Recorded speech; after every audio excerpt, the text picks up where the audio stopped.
빌립보서 3장 말씀을 보겠습니다. 4장. 빌립보서 4장 1절에서 3절까지 말씀을 한 절씩 교독하겠습니다.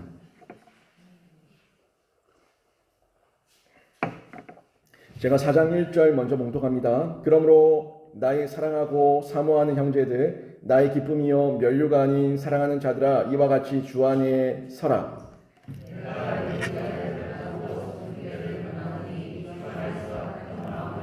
같이 있습니다. 또 참으로 나와 멍에를 같이한 내게 구하노니 복음에 나와 함께 힘쓰던 저 여인들을 돕고 또한 글레멘드와 그 외에 나의 동력자들을 도우라. 그 이름들이 생명책에 있느니라. 아멘. 이 자리에 나와 예배한 우리 모든 성도님 한 분 한 분이 예수 그리스도 안에서 온전한 하나됨을 이루시고 교회 공동체 안에서 그 교제의 기쁨을 누리시기를 주님의 이름으로 축원합니다. 아멘. 교회는요, 이 다양한 죄인들이 모여 있습니다. 제가 이 앞에서 거룩한 척하면서 설교를 하지만 저도 죄인이고요. 저는 제 죄인됨을 늘 인정하고 말씀을 묵상하고 또 말씀을 준비합니다.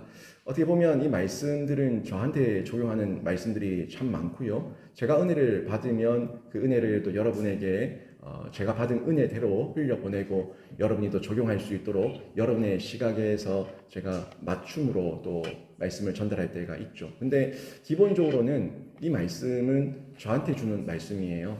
제가 은혜를 먼저 입고 저부터 바뀌고 저부터 힘을 얻어야지 여러분에게도 그 감격과 감동을 가지고 또 힘있게 또 실감나게 전할 수가 있습니다. 그런데 저는 이 죄인됨을 인정하고 말씀을 전하지만 여러분도 이 말씀을 들을 때 저도 죄인입니다 하는 걸 늘 인정하고 받으셔야 되고 또 이 교회 안에서 사람과 사람이 만날 때 저 사람 저 죄인이라고 정죄하기 위해서 그 죄인으로 보는 게 아니라 나도 죄인인데 저 사람도 죄인이지 하는 걸 인정하고 용납하는 마음으로 볼 때에 서로에게 좀 더 넓은 배려와 관용과 또 용서에 대한 이 마음들이 주어지게 되는 거예요. 이 교회가 이렇게 다양한 죄인들이 모여 있다 보니까 문제가 없을 수가 없어요. 문제가 다 있습니다. 문제가 있는데 진짜 문제는 뭐냐면 문제가 있는 걸 문제로 인정하지 못할 때 문제가 되는 거예요. 문제가 있는데 예 맞습니다. 저 문제 있습니다. 제가 목사가 인정해버리면 문제가 되지 않아요. 근데 여러분에게도 제가 이게 문제입니다 라고 얘기했을 때 여러분이 예 맞습니다. 이게 문제입니다 라고 인정해버리면은 서로가 문제를 인식했으니까 고치면 되는 거예요. 근데 많은 교회들이 아픈 이유가 뭐예요? 이 성도들에게 목회자가 이게 문제입니다. 고쳐야 됩니다 라고 얘기하면은 기분 나빠서 나가버리니까 또 화를 내버리니까 이게 문제가 되는 거죠. 또 성도들이 목회자를 봤을 때 목사님 이러면 안 되잖아요 라고 얘기했을 때 목회자가 그걸 보고 아 맞습니다. 문제입니다. 고치겠습니다. 하면 문제가 되지 않는데 어디 감히 이래버리면은 그러면 그때부터 문제가 또 되는 거예요. 아무튼 저희가 문제가 교회에 있을 수밖에 없는데 이건 당연한 거예요. 진짜 문제는 문제를 인정하지 않는 게 문제라는 겁니다. 근데 문제가 생길 때 저희가 남 탓만 할 게 아니에요. 또 남의 일이라고 지나치면 안 돼요. 그러니까 제가 여러분이 실수하고 죄를 지었을 때 나랑 상관없는데 저 성도 죄 짓든가 말든가 라고 지나쳐버리면 이것도 안 돼요. 또 여러분이 저를 봤을 때 제가 죄를 짓는데 목사님 죄를 짓든가 말든가 내버려 두면 그것도 안 돼요. 우리가 남의 일이라고 내버려 두지 말고 또 남 탓만 하지 말고 당연히 우리가 함께 해야 될 문제로 알고 함께 풀고 함께 도와야 된다는 겁니다. 그러니까 핵심 포인트 뭐예요? 문제가 있을 때 정죄하기 위해서 문제를 드러내는 것이 아니라 돕기 위해서 회복시키기 위해서 문제가 드러났을 때 또 문제가 있을 수 있다는 걸 받아들이고 또 문제가 있는 걸 인정하면서 우리가 오픈했을 때는 그 문제는요 좋은 성장과 성숙의 기회가 된다는 거예요. 근데 이걸 인정하지 않고 덮으려고 하고 또 정죄하기 위한 방법과 공격하기 위한 방법으로 문제를 들춰내게 되면 이건 서로 싸움판이 되는 거죠. 흙탕물 싸움판이 돼버리는 거예요.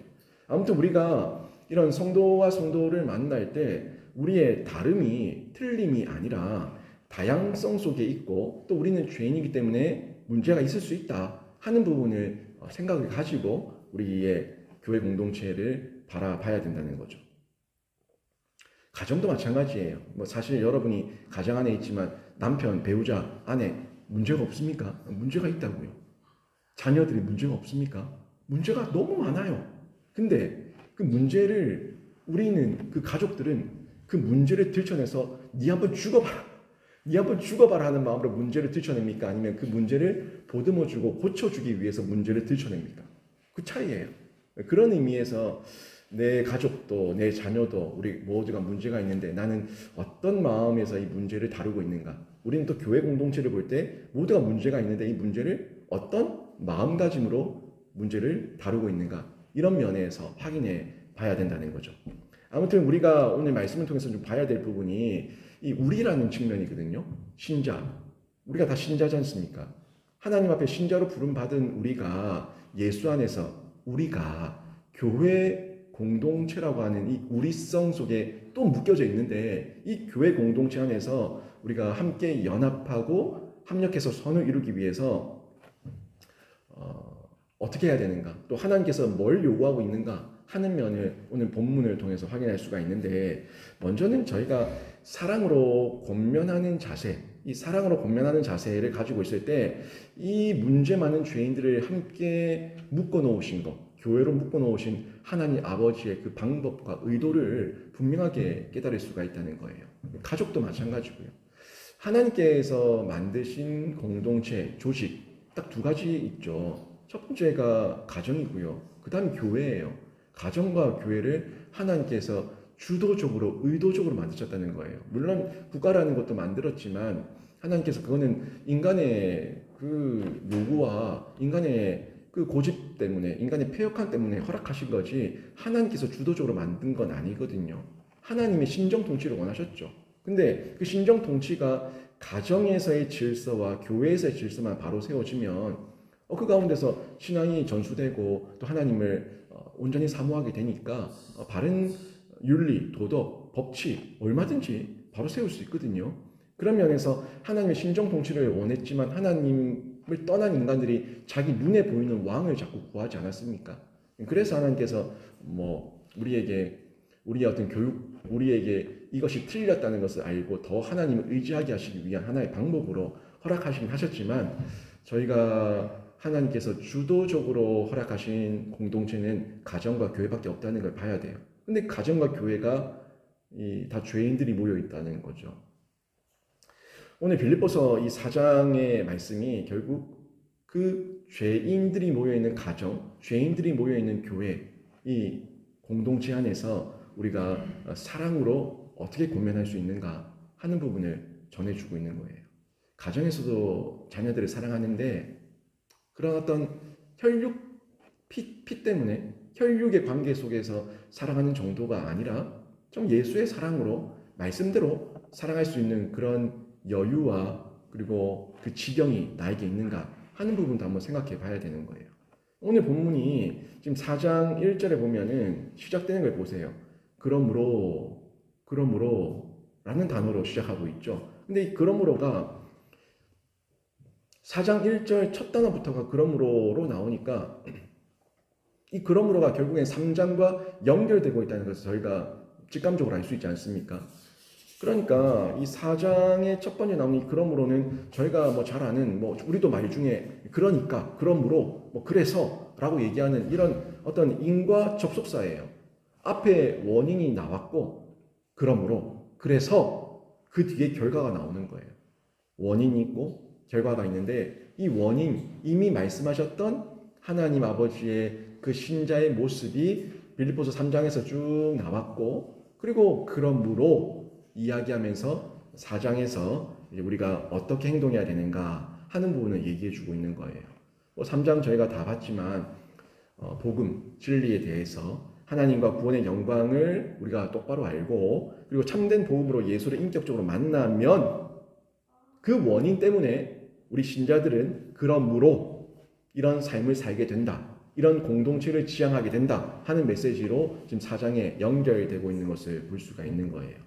그러니 이 4장의 내용을 그냥 뚝 떼어내서 보지 마시고 3장의 내용과 연속적으로 한번 같이 이해를 하시면서 보셔야 된다는 거예요. 신자는 어떤 특성을 가지고 있냐면 신자는 교회 공동체 안에서 하늘의 시민권, 우리 3장에서 시민권에 대해서 얘기를 했지만 하늘나라, 하나님 나라에 대한 시민권을 갖고 있습니다. 그래서 하나님이 우리를 부르신 줄 알고 또 하나님께서 이 땅에서 허락하신 사명이 있고 그 은혜대로 사명을 감당하고 있다는 것을 잘 알고 있습니다. 그리고 그 은혜가 결국에 우리가 충성되게 감당하고 표대를 향해서 경주자처럼 열심히 최선을 다해서 그 사명 감당할 때에 구원의 영광스러운 완성, 영화죠. 영화의 단계에 들어가서 하나님의 큰 은혜와 복과 상급을 받게 된다 하는 부분을 저희가 쭉 봐왔는데 그 내용을 지금 얘기해서 이어서 그러므로 그러니까 우리가 이런 내용들을 알았으니까 그러므로 이제 어떻게 살아야 되는가 하는 내용을 구체적으로 전해주고 있다는 거예요. 자, 그러면 1절의 내용을 다시 한번 보시죠.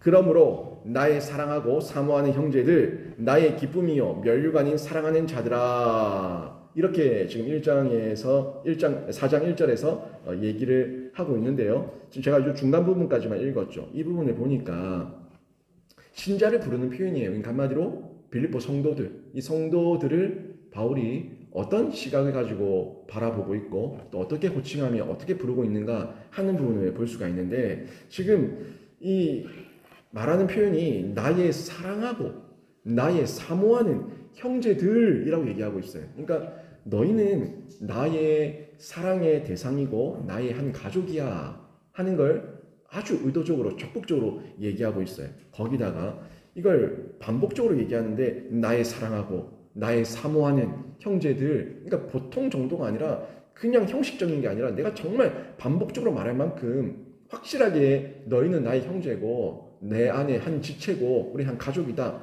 하는 걸 전해주고 있고요. 그 다음에 보세요. 그 다음에 표현이 거기다 기쁨과 면류관이다 라고까지 말하고 있다는 겁니다.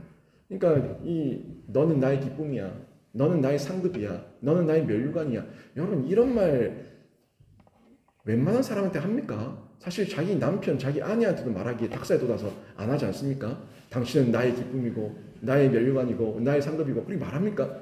그러니까 얼마나 깊이 사랑하고 있는가 하는 면을 지금 바울이 아주 적극적으로 표현해 주고 있다는 거예요. 근데 여러분 그 눈에 콩깍지 씌었을 때 여러분 그 배우자들 보면서 뭐 달링 그러고 자기야 막 그러고 그러잖아요. 뭐 예쁘다 그러고 뭐 잘생겼다 그러고 막 그러지 않습니까? 온갖 이 표현으로 다 칭찬해주고 막 그랬던 시절이 있는데 사랑하면요 친밀함이 있으면요 나의 기쁨, 나의 자랑, 나의 상급, 나의 면류관 충분히 얼마든지 할 수가 있습니다. 혹시라도 여러분이 그렇게 말하는 게 좀 어색하다 싶으면은 약간의 어떤 앙금이나 금이 생겨서 거리감이 생겨서 말하기가 어색해질 수 있겠지만 얼마든지 사랑하면 그렇게 할 수 있습니다.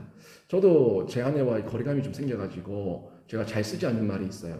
예전엔 제가 뭐라고 했냐면 예쁘나 그랬어요. 제 아내를 볼 때 예쁘나 그랬는데 요즘 안 써요. 저희 아내가 왜 요즘 예쁘나 안 그러냐고 예쁘지 않아서 예쁘지 않아서가 아니라 예전과 좀 많이 얼굴이 달라져서 농담인데 아무튼 뭐 나이가 들다 보니까 이제 그건 저랑 좀 안 맞는 것 같아가지고 뭐 예쁘나 이렇게 부르지 않는 것 같아요. 근데 뭐 우리 처남네는 보니까 이번에도 어버이날 때 갔다 왔는데 아직도 우리 처남댁은 우리 처남한테 자기야 그러더라고요.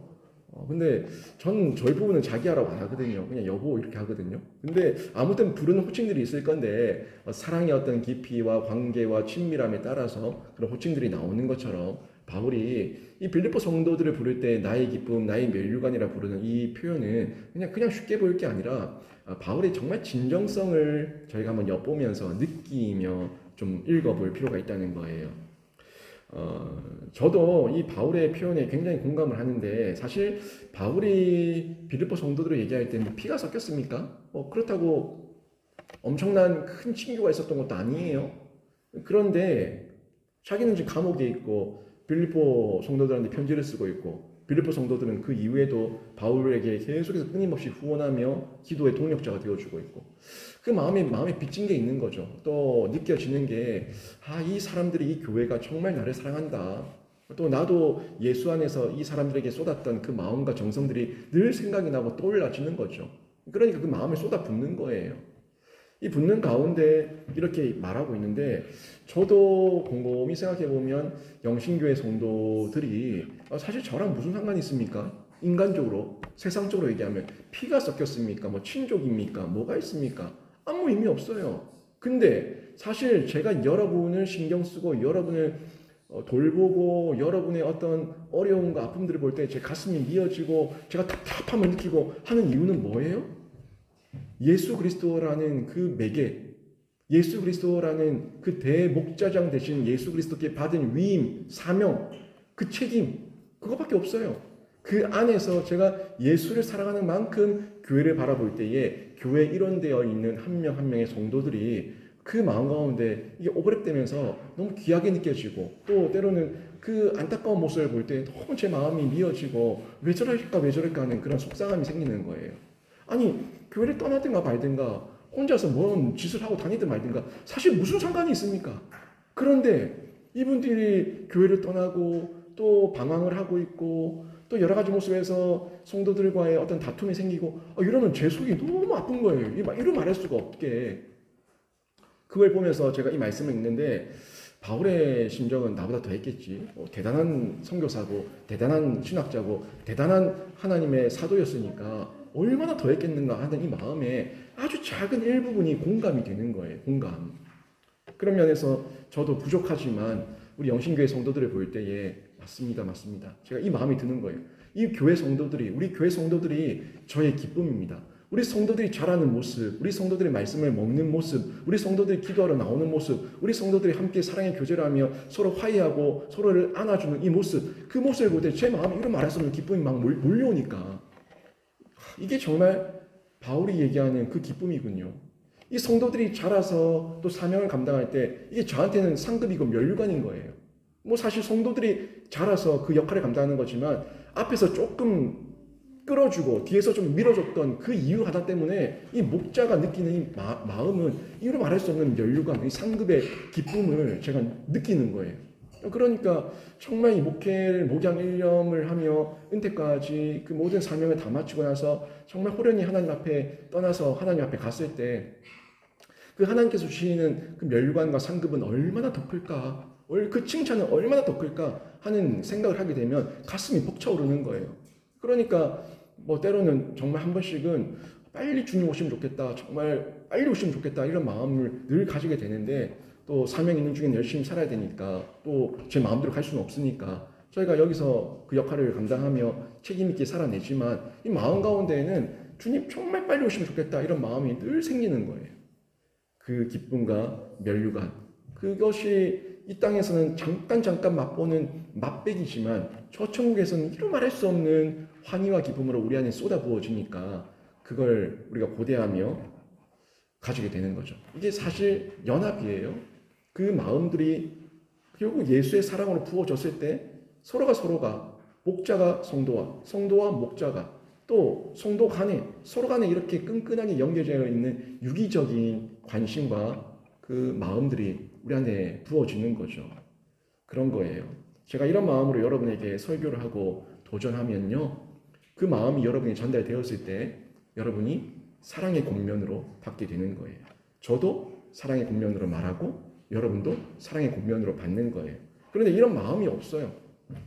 남남인데 형식적인 설교. 그냥 성도들을 돈으로 보고 또 목사를 직원으로 보고 뭐 이런 어떤 관계에서 서로가 바라보고 있다면 안 그렇겠어요? 무슨 의미가 있어요? 제가 여러분한테 설교하는 건 마음 없이 설교하는 거고 아무런 도전도 되지 않고 여러분도 받아들일 때 책망과 질투로 받아들일 것이고 그냥 형식적인 말로만 받아들이게 될 거니까 그게 서로에게 무슨 은혜가 되고 도전이 되겠냐는 거죠. 그래서 바울이 구체적으로 권면하기 전에 지금 권면을 시작하는 거예요. 4장이. 이제 너희가 3장에서 이런 내용들을 쭉 다뤘으니까 그러므로 너희가 성도로서 교회 공동체를 어떻게 해 나가라 하는 얘기를 하기 직전에 그 전에 지금 이렇게 나의 사랑하고 사모하는 형제들 그리고 나의 기쁨, 나의 면류관 이렇게 수식어를 많이 붙여서 당신과 너희들의 관계가 이런 관계니까 나의 권면을 그냥 질타로 받지 말고 정말 우리 안에 사랑의 끈끈함으로 말씀을 받고 먹어라 하는 메시지로 우리가 이런 관계다 하는 걸 전해주고 있다는 거예요. 1절처럼 결국 이 성도들을 향한 자신의 시각을 표현한 건데요. 결국 그 사랑의 관계 속에서 성도가 변할 수 있다는 것을 믿기 때문입니다. 여러분, 사람의 문제, 그 문제를 아무리 바른 말, 옳은 말, 지적질 해보세요. 변화되는가? 안 됩니다. 제가 참 지적질 잘하는 사람인데 사랑 없이 어떤 그 내 마음의 진심 없이 그냥 눈에 보이는 기계적인 지적, 기계적인 질타를 하면요. 저도 마음이 상하고요. 상대방도 마음만 상해요. 그리고 사람은 절대 바뀌지 않습니다. 여러분이 많이 느꼈잖아요. 아이들한테, 자녀들한테 얼마나 잔소리 많이 합니까? 근데 그 잔소리 한다고 해서 애들의 인생이 어떤 인격이 바뀌지 않아요. 아이들의 인격이 진짜 바뀌는 거는 아이들이 지가 느껴야 돼요. 지가 이러면 안 되겠구나. 이렇게 살면 안 되겠구나. 지가 느껴야지 바뀌더라고요. 이건 제 경험이에요. 제가 정말 안 바뀌었거든요. 안 바뀌었는데 제가 군대 가서 제가 그때 정신 차리고 나니까 제가 그리고 나서 바뀌었어요. 그리고 나서 제 삶에 참 많은 변화들이 일어났고 제가 인생을 허비하지 않고 치열하게 아주 치열하게 열심히 살았어요. 그 고등학교 3년 동안 방황했던 시간, 그때 못했던 것까지 다 메꾸려고 하니까 그때는 3년밖에 안 됐는데 그 3년을 메꾸려고 하니까 더 많은 시간이 걸리더라고요. 그 나이에 제가 해야 될 일이 또 있다 보니까 그걸 메꾸기 위해서 정말 치열하게 살았는데 엄마가 잔소리해서 아빠가 잔소리해서 우리 형제들이 우리 누나가 형이 잔소리해서 아니요. 제가 제 스스로 하나님 안에서 느끼니까 체험하니까 그때로부터 제가 바뀐다는 걸 경험하고 체험했습니다. 이게 사람이 죄인이라서 그래요. 모태로부터 죄를 안고 태어난 존재이기 때문에 상대가 바른 말을 하고 또 이러면 안 된다 저러면 안 된다 자꾸 지적질을 하면 그걸 기쁘게 받아들이지 않습니다. 그런 말을 하면 성가시게 여기고 또 나와 조금 상관이 없는 사람, 내가 좀 얕보는 사람, 내가 좀 쉽게 여기는 사람, 이런 사람들이 말하면은 자존심 상해하고요. 또 그 사람에게 공격하려고 하는 모습까지 보이게 된다는 거예요. 그리고 자기 합리화로 이런저런 핑계를 대면서 요리조리 빠져나가는 그런 죄인의 모습만 보인다는 거죠. 그런데 정말 나를 위해서 진심으로 전하는 그 마음, 진심으로 전하는 그 사랑과 그 마음이 느껴질 때 상대방의 말을 그래도 조금씩 듣게 된다는 거예요. 그리고 실제적으로는 내가 맞구나 이걸 깨달으면은 그제서야 자신의 마음과 생각을 결단하고 돌이키기 위해서 돌아선다는 겁니다. 바로 사랑의 진실함과 내 안에 나를 만나주신 예수 그리스도의 그 은혜의 돌이킴, 이 돌이킴의 은혜가 있을 때 이웃을 통해서 또 형제 자매 부모를 통해서 조금씩 그 두들김을 당하다가 성령께서 임하시고 성령께서 만나주시면 그제서야 내가 돌아서서 새로운 인생을 살게 되는 변화를 체험하게 된다는 겁니다. 지금 우리 성도들 한 분 한 분을 우리 자녀들 한 명 한 명을 우리 하나님께서 그런 방법들을 통해서 부르고 계십니다. 바울도 그런 방법으로 지금 빌립보서 4장까지 왔는데 자신의 모습도 얘기하고 또 질타도 하고 사랑의 표현도 하며 그렇게 자신의 진심을 온전하게 지금 드러내고 있는 거예요. 여러분 1절 말씀을 잘 살펴보며 여러분 자녀와 가족에게 예수 사랑의 진실함으로 한번 표현해 보십시오. 그냥 내 인간의 감정과 내 인간의 어떤 마음으로 본능적인 표현으로 말하지 말고 여러분이 예수를 체험하고 경험한 만큼 그 마음의 진심을 담아서 여러분 자녀에게 여러분 가족에게 한번 표현해 보십시오. 원수를 사랑하신 예수님의 사랑이 저와 여러분 나를 하나님의 자녀되게 하셨는데 이제 내가 예수의 사랑을 온전히 체험해서 그 십자가에 원수되어 있는 우리 가족들에게 우리 자녀들에게도 그 사랑을 내가 반사하고 내가 표현해서 흘려보내면은 조금씩 그들이 나를 보면서 예수의 이미지를 보게 되고 또 예수의 사랑을 맛보게 되다가 예수를 만나면 그 순간 여러분 자녀들도 한순간에 돌아서서 예수 믿는 놀라운 변화 가운데 뛰어들게 되고 새로운 시작을 하게 될 줄로 믿습니다. 이 마음으로 지금 4장 1절에 이 바울의 표현을 저희가 좀 볼 수가 있고요. 그 다음 이 사랑의 표현 이후에 첫 번째 구체적 적용으로 바울이 얘기하는 게 사랑하는 자들아 얘기했죠. 그리고 이와 같이 주 안에 서라. 이게 첫 번째 권면이에요. 앞에는 자기의 마음을 표현했고 내가 너를 이렇게 사랑한다. 그리고 내가 처음 권면하는데 주 안에서 서라. 주 안에 서라. 이게 첫 번째 권면입니다. 근데 서라. 이 말이 그냥 우리는 뭐 서라. 뭐 이렇게 느껴질 수 있겠지만 스탠드업 뭐 이렇게 느낌으로 받을 수 있겠지만 아주 강한 표현이에요. 그러니까 굳게 서라. 흔들리지 마라. 견고하게 서라. 요동하거나 흔들리지 말고 똑바로 서라. 요 얘기예요. 아주 강렬하게 그 자세 그대로 지켜. 이런 강한 어조로 주 안에 서라. 이렇게 얘기하고 있는데 이거 조금 더 실감나게 얘기한다면 여러분 마라톤 뛰어보셨어요? 저는 마라톤을 하프 마라톤 한번 뛰어봤어요. 전체는 못 뛰어봤고요. 하프 마라톤을 총신 신대원 갔더니 1학년 때 그게 경건 훈련이라더라고요. 육체의 경건이 우리 목회자들의 경건을 돕는다고 몸에 질병과 어려움 있는 분들 다 제외하고 열외하고 그분들 말고 정상적인 우리 전도사님들 다 하프 마라톤을 뛰게 이게 패스예요. 이거 안 뛰면은 패스가 안 돼. 그래서 하프 마라톤 뛰었는데 야, 저 처음 마라톤이라는 건 처음 해봤는데 굉장히 힘들더라고요. 근데 경기 중에 저 끝까지 하프 마라톤 다 뛰었어요. 다 뛰었는데 기권하고 싶더라고요. 기권하고 싶고 그만 뛰고 싶고 내가 여기 왜 뛰고 있지? 이걸 굳이 해야 돼? 왜? 하는 마음에 그 갈등과 그 마음으로 계속 뛰었는데 그렇게 기권하고 싶지만 절대로 기권하지 않는 모습, 끝까지 경주를 다 하고 달리고 또 달리는 모습, 요거예요. 지금 굳게 서라. 이 주 안에 서라. 이 말은 포기하지 마라. 흔들리지 마라. 끝까지 너의 사명 감당하라. 이 얘기를 하고 있는 건데 어떤 시련과 어려움이 닥쳐와도 주 안에 예수 안에 서 있으라는 것을 말하는 것은 결국 믿음, 너희의 믿음의 경주 포기하지 말고 이 땅에서 어떤 박해와 유혹과 미혹과 속임과 강압이 있더라도 그 자리를 지키며 하나님의 자녀로 서라. 이 메시지를 전하고 있는 겁니다. 사실 오늘 이 시대의 교회들을 한번 보세요. 뭐 우리 교회만이 아니라 많은 사람이 교회에 와서 실망을 많이 해요.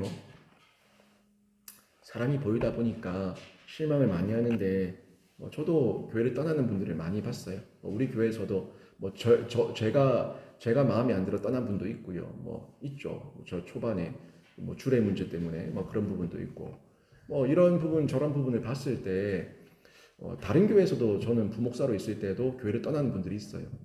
저 동신교회라고 권성수 목사님 싫어서 떠나는 사람 없을 것 같아요. 거기도 있어요. 권성수 목사님 마음에 안 든다고 떠나는 사람 있고 권 목사님한테 가서 위협까지 한 사람도 있고 칼 들고 나간 사람도 있고 그랬어요. 별 사람 많아요. 하여튼 이상한 사람도 많고 정신이 나쁜 사람도 많고 동신교회에서 권 목사님한테 그 위협을 하고 폭행을 하려고 하고 그래서 그 사람 저희가 치료비까지 보내서 정신 감정 받고 치료받으라고까지 교회에서 지원도 해주고 그런 적도 있었어요. 그런데 별할 뺄 사람이 다 있는데 이 사실 교회 와서 실망을 많이 하죠. 이런저런 인간관계 때문에 목회자한테도 상처받고요. 또 믿었던 사람한테는 배반당하고요.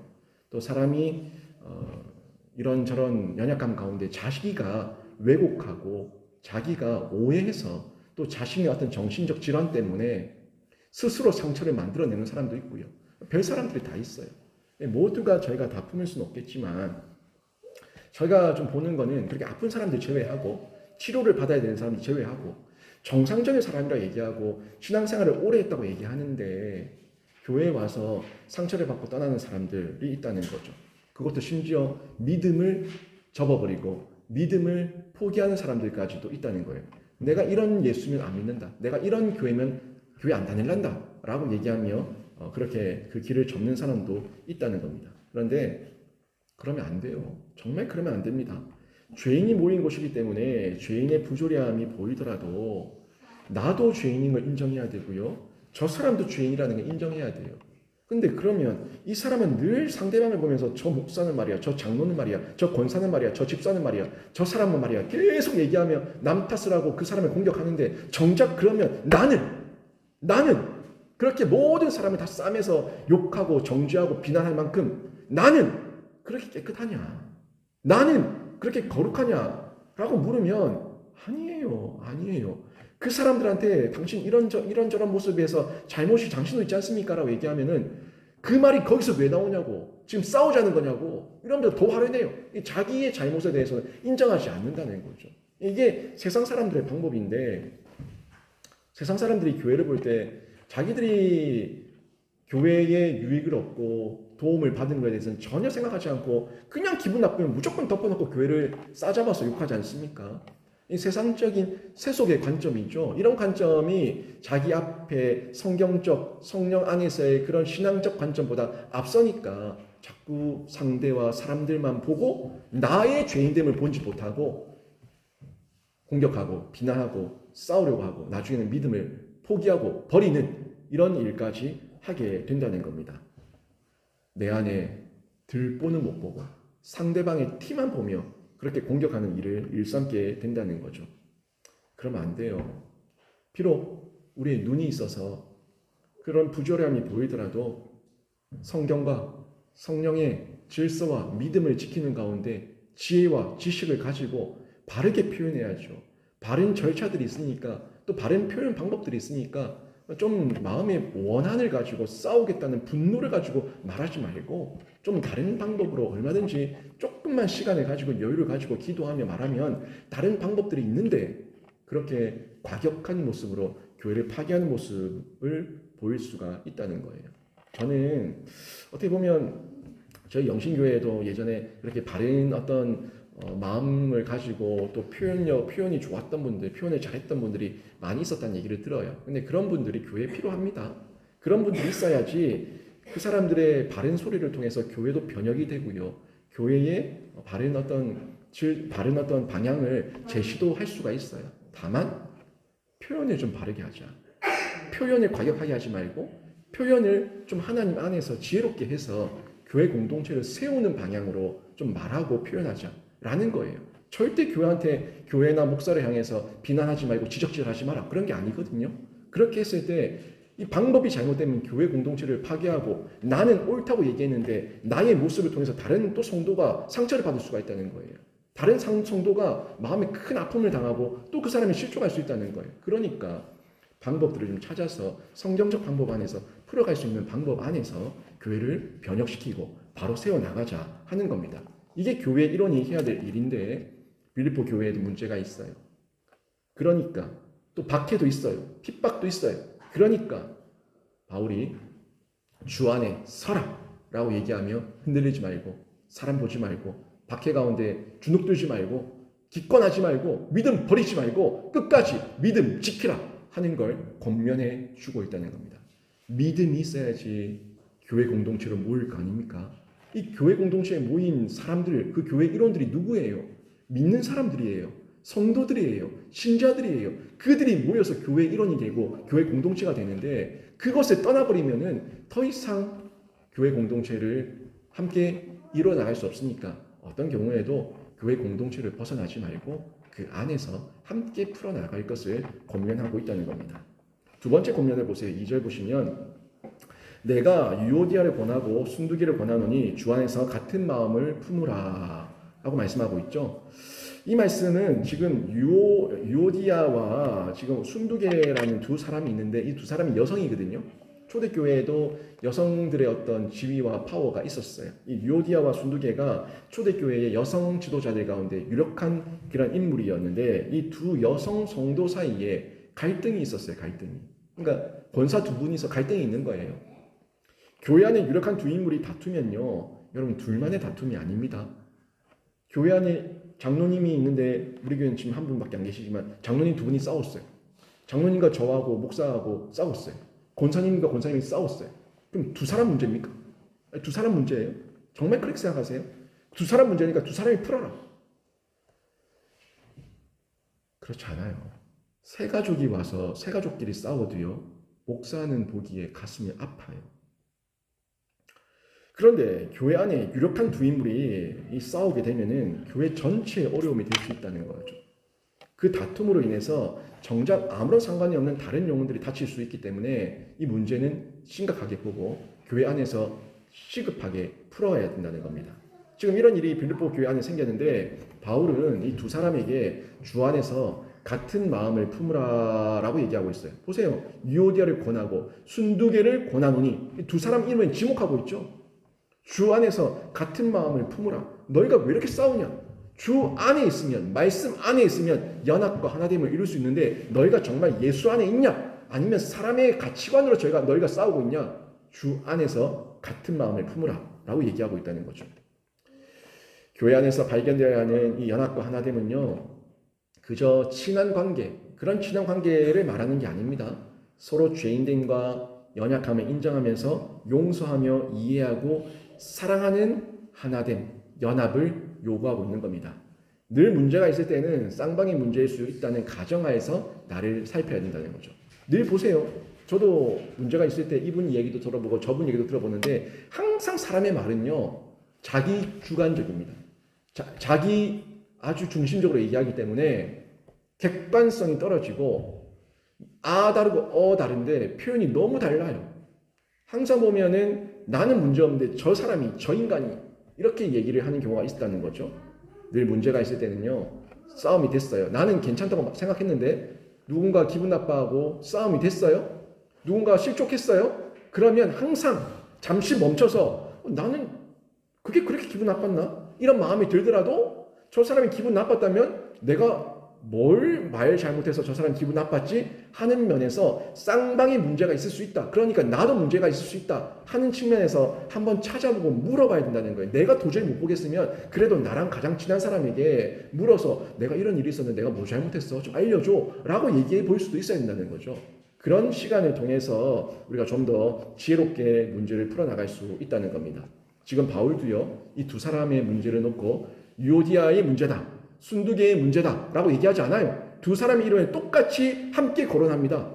함께 부르면서 함께 권면하고 있는 걸 볼 수가 있는데, 진리와 복음의 문제라면은 교회 지도자의 지도와 또 성경의 질서에 따라서 풀어나가야 될 것이고, 개인의 감정과 성격의 문제라면 서로가 죄인이고 서로가 다르니까 다양성이라는 면에서 좀 더 이해하고 인정하는 좀 포용력을 드러낸다면 못 품을 게 없다는 거예요. 여러분 뱃속에서 낳았는데도 그렇게 다른 자식들이 있는데 그 자식들은 내 자녀니까 품지 않습니까? 사랑하니까 품지 않습니까? 그런 마음에서 우리가 주 안에서, 성령 안에서 한 피바다 한 몸이는 한 형제요 지체라는 그 마음을 가지고 있다면 그 다름을 다양성이라고 하는 면에서 좀 이해를 하고, 다만 진리의 문제, 복음의 문제라면은 거기에 대해서 바로 잡을 수 있도록 교회의 지도를 받아야 된다는 거죠. 그리고 나로서는 할 수 없지만 주 안에서는, 예수 안에서는 충분히 우리가 연합과 하나됨을 이룰 수 있다라는 측면에서 접근을 해야 된다는 거예요. 또 3절 앞부분만 보겠습니다. 3절 앞부분 보시면 또 참으로 나와 멍에를 같이 한 내게 구하노니, 여기 이 네 개, 이 어이죠, 어이. 이 네 개는 단수예요, 단수. 그러니까 또 참으로 나와 멍에를 같이 한 네 개 구하노니, 네 개는 단수인데 앞에 유오디아와 순두개를 얘기할 때는 복수잖아요. 두 명이가 복수죠. 근데 여기서는 원어를 보니까 단수예요. 네 개, 단수예요. 너희들이 아니야, 네 개예요. 단수인데 두 여인을 권면하다가 지금 갑자기 제3자 한 명 한 명의 개인에게, 우리에게, 개인에게 권면하는 메시지로 시각이 확 바뀐 거예요. 그리고 3절 뒷부분을 보십시오. 뒷부분 보니까 복음에 나와 함께 힘쓰던 저 여인들을 돕고 또한 클레멘드와 그 외에 나의 동력자를 도우라. 그 이름들이 생명책에 있느니라. 이 말은 결국에 저 여인들 누구예요? 방금 자기들끼리 싸우고 있는 유오디아와 순두개를 도와라. 유오디아와 순두개를 도와라. 저들이 더 심각하게 싸우지 않도록 도와라. 그냥 보고만 있지 말고 도와라. 아주 적극적으로 얘기하고 있는 바울의 이 권면을 볼 수가 있다는 겁니다. 여러분, 혹시 교회 안에 성도들이 다툼이 있을 때 다투든가 말든가 싸우든가 말든가 하고 내버려 두지 마시고 그냥 보는 공동체가 아니라 그들이 다툴 때 나의 문제인 것처럼 여기고 그들의 연합과 회복과 화목을 위해서 여러분이 힘써 주시고 도와주시고 기도해 줄 수 있는 성도가 되시길 주님의 이름으로 축원합니다. 갈등이 있을 때 도와야 돼요. 사랑방에 갈등이 있을 때 도와야 돼요. 전도에 갈등이 있을 때 도와야 됩니다. 중재해야 됩니다. 여기저기 옮기면서 말 옮기지 마시고 정말 그들에게 좋은 말, 좋은 추억들만 얘기하면서 우리가 예수 안에서 얼마든지 하나 될 수 있다는 말로 저희가 권면하고 기도해주고 손잡아주면서 그들의 이 닫혀있는 마음이 좀 열리고 부드러워질 수 있도록 도와야 된다는 거예요. 예수와 복음으로 하나됨을 이루기 위해서 교회의 일원으로 책임을 다하기 위해서 우리가 그렇게 도와야 되는데 뭐라고 얘기합니까? 이 멍에를 같이한 내게 구하노니 도우라. 그들이 너희와 함께 생명책에 기록된 너희의 형제 자매다. 명확하게 말하는 것을 볼 수가 있습니다. 여러분, 우리는 나의 유익만을 위해 신앙생활을 하지 않습니다.